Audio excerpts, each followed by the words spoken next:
और चिराग पासवान जी से भी मेरा एक प्रश्न होगा कि चिराग पासवान जी, आपका मुंह उस समय बंद हो गया था, तब तकलीफ नहीं हुई थी, तब आपने क्या रिएक्शन दिया था? क्या कार्रवाई करने के लिए प्रधानमंत्री जी को कहा? तो कथनी और करनी में फर्क मत करिए। सीटों पर क्या कहेंगे? देखिए, इंडिया गठबंधन की बिल्कुल एक लहर चल पड़ी है। जिस तरह से हम मुद्दों को लेकर के गए थे जनता के बीच में, और वहीं पे हमने बताया कि एनडीए गठबंधन किस तरह से अपने वादे को पूरा नहीं किया। उन लोगों ने क्षेत्र में कोई काम नहीं किया है। उनके 40 में 39 सांसद जहाँ से जीत करके जाते हैं और कोई काम नहीं हुआ। बिहार को स्पेशल पैकेज नहीं मिला।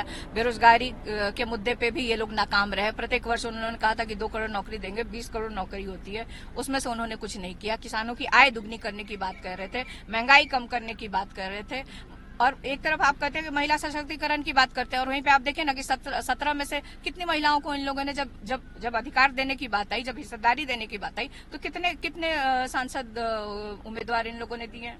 एक भी नहीं दिया। चिराग पासवान की मां के बारे में कुछ बातें कहेंगे? एनडीए लगातार हमलावर है, तरह तरह की बातें हो रही हैं। देखिए, ये दुखद है।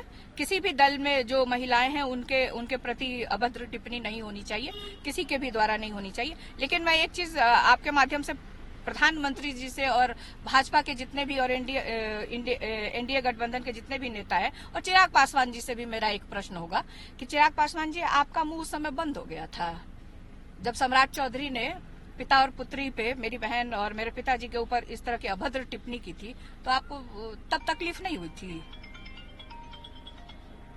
तब आपने क्या रिएक्शन दिया था? क्या कार्रवाई करने के लिए प्रधानमंत्री जी को कहा? तो कथनी और करनी में फर्क मत करिए।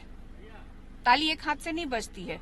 तो मैं यही कहना चाहती हूँ कि सम्मान किसी भी दल की महिलाएं हो, खास तौर पे देश की कहीं की भी महिलाएं हो, उनके प्रति किसी भी अभद्र टिप्पणी का प्रयोग किसी को नहीं करना चाहिए, और ये निंदनीय है, और मैं इसकी घोर आलोचना करती हूं। पीएम आते हैं, चाहे दिल्ली से जो लोग आते हैं, उनको 2 ही चीज दिखाई देता है, आरजेडी और जंगल राज। हमारी सरकार बनेगी तो हम अग्निवीर खत्म करेंगे, हम किसानों की आय दुगनी करेंगे, हम रोजगार देंगे, बिहार को स्पेशल पैकेज देंगे। तो ये सब मुद्दे जनता के बीच जा रहे हैं, और जनता ने पूरी भरोसा इंडिया गठबंधन के प्रति। 40 सीट पे चुनाव हो रहा है बिहार में, लेकिन सबसे ज्यादा चर्चा है पाटलिपुत्र और छपरा की।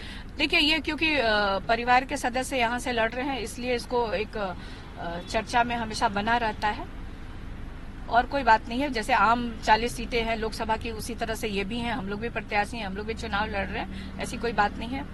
पहले तो एनडीए ने सवाल उठाया कि लालू जी प्रचार नहीं कर रहे हैं, और जब छपरा गए हैं तो लोग बोल रहे हैं कि कुछ उनको अंदेशा हो गया, इसलिए छपरा में कैंप किया। नहीं, अंदेशा क्या हो गया? राष्ट्रीय अध्यक्ष की वो कर्म भूमि रही है छपरा, वहां से वो चुनाव लड़ते रहे हैं। छपरा के लिए उन्होंने बहुत कुछ किया है डेवलपमेंट पे। जब वो रेल मंत्री थे, उन्होंने फैक्ट्रियां वहां पे दी है, तो और क्यों नहीं जाएंगे राष्ट्रीय अध्यक्ष जी? बदलाव होगा इस बार? बिल्कुल, परिवर्तन तो इस संसार का नियम है।